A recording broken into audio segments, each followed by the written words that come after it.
I also participate in a lot of music and movies that other people, I go to church every Sunday. There's a lot of people in my church be like, you shouldn't be listening to that. I'm like, I try not to listen to certain things for sure.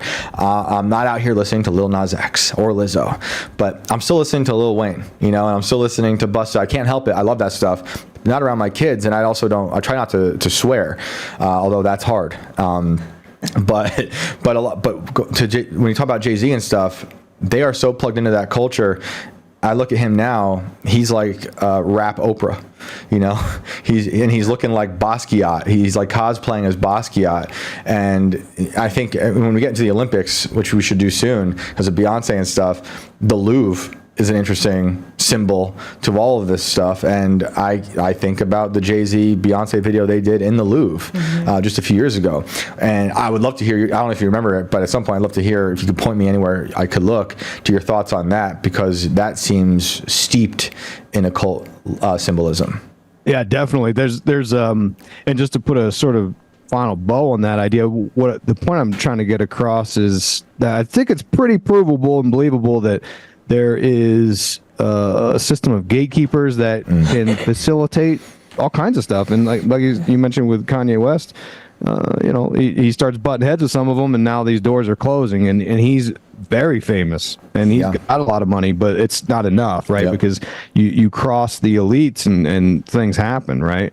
But as far as the Lou goes, this is one of my sort of formative red pill experiences in the early 2000s. I read Dan Brown's The Da Vinci Code, which is, it's about this supposed secret society called the Priory of Sion, which is in France there, no coincidence there to the Olympics, but the Lou specifically in the storyline is, it's got the famous symbolism there is of the massive pyramid, right? That's right on top of the ground in the I don't know, in the what do you call it, like the center of the Louvre, right? Walking grounds there, and it's actually an encoded message. And what it's encoding is, you have to go underground to understand it, which is a metaphor for the occult. When I say the occult, I'm talking about the hidden. I'm talking about secret societies, Freemasonry, Luciferianism. I'm kind of putting that all together. You could split hairs and say, well, these are different. And it's like, sure, the Rosicrucians and the Kabbalists and the Freemasons, they're a little different here and there, but they have a lot of overlapping beliefs. And when it comes to the pyramid, you go underground, under the Lou, and that's where you learn, and that's a recurring theme. And this goes back to the Pyramid of Giza and the ancient Egyptian secret mystery schools. They used to put the initiates underground, underneath the pyramid, and they would keep them there for 3 days and then bring them back up. And this is what they call the death and resurrection ritual, and it plays on these strong, polarizing, opposing forces of Eros and Thanatos, as Freud would say. And it's all about waking up the initiate, because they think that, they call it us the profane, or the masses. They think that we don't understand the real nature of reality. And the real nature of reality, to sum up years and years of books and research, in my perspective, is one of a Luciferian belief system that is hidden as a solar religion, the worship of the sun. And what they believe is that the world we live in is actually a false reality, and we are under the control of a false god.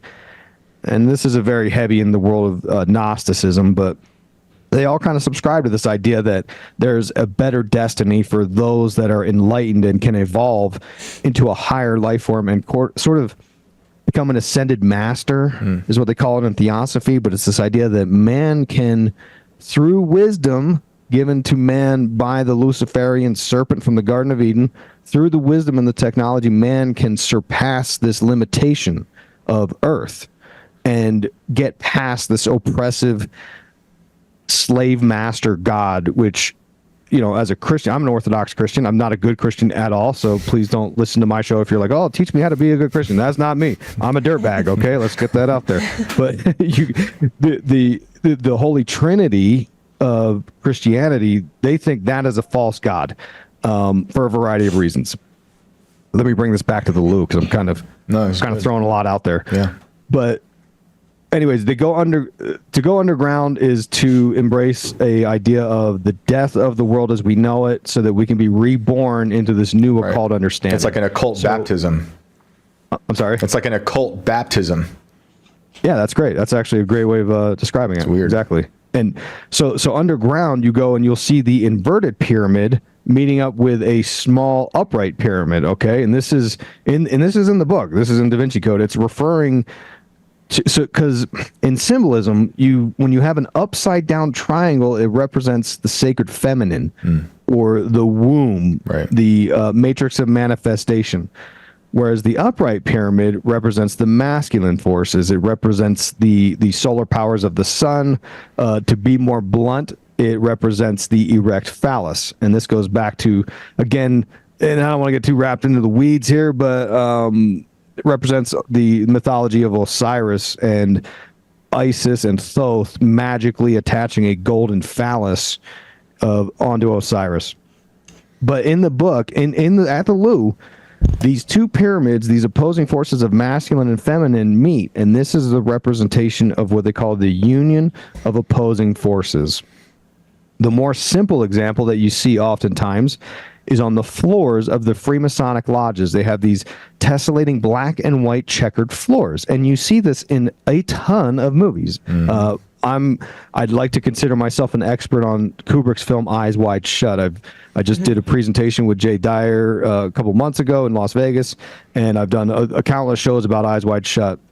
And you see that at the entrance to Ziegler's home, right? Because Ziegler is one of the elites. Ziegler, of course, meaning bricklayer or Freemason is the idea.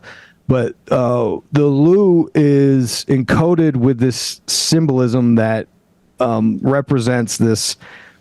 And again, I'm trying to sort of summarize how long 13 years of research and trying to understand things as of course. Mark Frost from Twin Peaks, he said, like, I'm not an occultist, I'm a tourist. And that's what I am. I read these books because they're fascinating to me. Yeah. And what I think the black and white tessellating floor, the union of opposing forces, the Baphomet, that's the goat with the boobs, right? Of course, yep. It's a male goat with a female breast. It's showing us the union of opposing forces. I think this is a reference to the Garden of Eden with the knowledge of good and evil, because everything I've ever read about these elite occultists, they're always obsessed with the wisdom or the lost word of Freemasonry. They think that man, through wisdom, through enough technology, can become a perfected immortal God. And so I think that's what they're referencing with this opposing force idea. Are these people transhumanists? Like, is that the crossover? Yeah, I think so. I don't think that, because it depends on what flavor you look at this through. Some people, when they take a really Christian worldview of this whole thing and say, well, these guys, these elites, they're all worshiping Satan, and they hate everything God created. And I don't disagree with this, but they would say that whatever God created, they think we can pervert and invert, right? To keep it with your theme of your show, that they can invert and pervert God's creation. And a great example of what this means would be the Adam and Eve. The storyline of the Bible is that Adam and Eve were expelled from the Garden of Eden after Lucifer, the serpent, told them to eat from the apple from the tree of knowledge of good and evil. And the serpent promised them, said, I'm going to teach you to become like gods. I will open your eyes. And so you get all this all-seeing eye symbolism that you see all over the place, and that's one explanation for it, according to this sort of worldview that I've got based upon all this research. And the idea is that, and look, I'm not professing to have derived a lot of this stuff. Some of the giants of the conspiracy world, these like OGs, my red pill daddies, I call them, Bill Cooper, Michael Hoffman, James Shelby Downard. These guys have been writing this stuff for a long time. Of course, Bill Cooper and Downard are both passed on. But, in Michael Hoffman's Secret Societies and Psychological Warfare book, he breaks it down. I mean, and he wrote this in, I think it was 2000 or 2001. Wow. long before, conspiracy grifters like me were all over the internet, like, hey, sign up for my Patreon, like, I got bills to pay, though, people. No, but these guys, that's why I have this certain love in my heart for these guys. Yeah. Even Jordan Maxwell, who I actually don't agree with, he has more of a Gnostic teaching, right? And I actually don't agree with him, but like I respect these guys because they were doing it when there was no fame or fortune involved. Like their hearts were in it. Yeah. And anyways, Michael Hoffman's book, he talks about this, and it's very kind of complex for people who are brand new or people who are still learning, such as myself. But he talks about how the symbolism of Saturn is important to these folks because they think that the separation of man from nature is sort of a metaphor of Adam and Eve leaving the Garden of Eden. And these occultists think that when they can separate far enough from God's creation of nature, they can make a better one. This is the story of the Tower of Babel, obviously, all over again. But this is one of the main themes. And you see this in Twin Peaks, by the way. It's the opening credits of the show. They kind of show you this sort of comparison of man versus nature. Absolutely. And man destroying nature and cutting the wood. That's and right. It's all in the theme of the Ghostwood National Forest being sort of torn down for Ben Horne's project. That's right. But yeah, you see, again, these are like kind of the highest level of understanding as far as I'm concerned of why this is all happening. It's interesting to think about how important symbols are to the occult, to whomever, the hidden. And it's almost like to kind of answer my own question from earlier about how much do you think people are putting these symbols in their movies or their art knowingly? It's like it doesn't even matter because the people who love those symbols just are happy they're being used, and it's like they almost feed off the energy of their symbols being spread, even by people who are ignorant to why they're using them. You know what I mean? So like, as I don't know what your thoughts are. We'll get to this a little later about David Lynch using those symbols. Sometimes I feel like people are using them to help people wake up to the things around us, or they're using them to perform some type of ritual magic on us, which I guess brings us to the Olympics, because while we were initially talking and brought you on, it was during the week of the Olympics, and you being this occult symbol master of knowing what these things mean had a bit of a different take on, there's a lot of people saying this is just anti-Christian. And I saw a lot of that in what I was seeing of the Olympics opening ceremony. But you were saying it's a far deeper, far darker connection to this occult symbols. Can you kind of walk us through what you saw when you were seeing that? Because these things, it's not just unique, obviously, to the opening ceremony of the Olympics. We're seeing this type of imagery everywhere.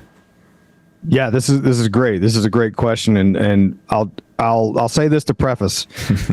There is, and again, I learned this from others. There's a magician named Eliphas Levi, a French magician, by the way. Aleister Crowley said he was the reincarnation of Eliphas Levi. Like, that shows how important this guy was. Interesting. And he's the one who actually drew the first, the Baphomet symbol that the Church of Satan uses with the goat, right? But he had this theory called the magnetic chain, and he talked about how symbols and sigils, which is basically a charged symbol, right? They are fueled by placing them into the minds of the masses, into the subconscious. Because when you get into a lot of this stuff, if you read books by like Peter Levenda and such, and Carl Jung, the people that subscribe to some of this stuff, they believe that there's things that happen in this realm of the shadow or the subconscious mind. And I believe this stuff. I believe them wholeheartedly because of Twin Peaks. Yeah. And we'll get into that later. But there is this idea that speaking to the subconscious is important, and symbols and archetypes can do that. You look at Joseph Campbell's research about the hero's journey. This is the same idea. It plays on this sort of, they call it the archaic remnants, or this reservoir of wisdom or knowledge that we seem to have on a sort of social level that we can't really put our finger on. And Eliphas Levi was saying that you could charge these symbols by placing them into the subconscious of the masses, and from there they would sort of grow in power and take on their own sort of energy. And of course, it's like, well, why? Why are they doing this? Why are they showing us the all-seeing eye on everything? And I believe it's all part of their, because they believe that Helena Blavatsky said the religion of the past is the religion of the future. And if you read any of this stuff they talk about, it's always about pagan gods and ancient pasts that have been long forgotten. They think that that's our true past and we need to reconnect with it. So they're trying to power up these symbols to remind us of this Luciferian New World Order that they want to instill.